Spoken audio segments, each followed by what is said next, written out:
Selecting a perfect street tree. This is Mike Hurst at Highland Hill Farm, and he's going to tell you about his Princeton elm trees that he has available for sale. Well, this is Princeton elm. This is a very, very fast growing tree. It's one of the fastest growing trees that we grow. And we do have to prune it quite often in order to keep it into the nice shape that it is. As you see, it is a vase-shaped tree. You see the branching is vase-shaped. So a lot of times we use as street trees because the branches don't go out and get into people's houses or into power lines or in the trouble areas around roads. And big trucks can drive by without damaging the sides of them. That's where elms are usually done. But this is an elm, and this is a type of elm that has a claim to be resistant to the Dutch elm disease. I do not know where the genetic origins is, but the story I heard from them is that the reason they're called Princeton elms is that there was a line of elm trees in Princeton, New Jersey that did not die from the Dutch elm disease.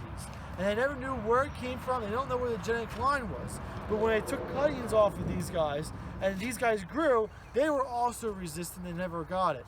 So that's where this stock comes from. That's the story behind it, or that's the story that I was told that I am telling to you. But it is a very fast-growing tree, has a nice green leaf to it.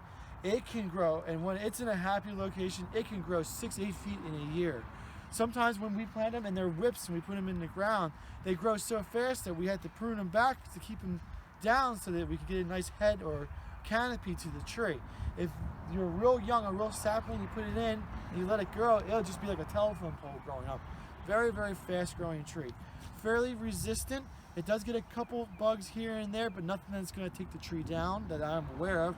I haven't lost any trees yet in the fields, and I've been growing them for about 7 years now, so it's a good tree that we've been putting into the ground. We usually put them in a little bit wetter fields that we have because they can take the wetness, but if you have it in a drier field, it'll perform spectacular for you. It's a really good hardy tree. I like it very much. I have not had any experience with anything negative to it. If you're interested in them, I think we have 10, 12 of them here still. We haven't sold yet. If you're interested, give a call to my dad. His number is 215-651-8329. Thank you.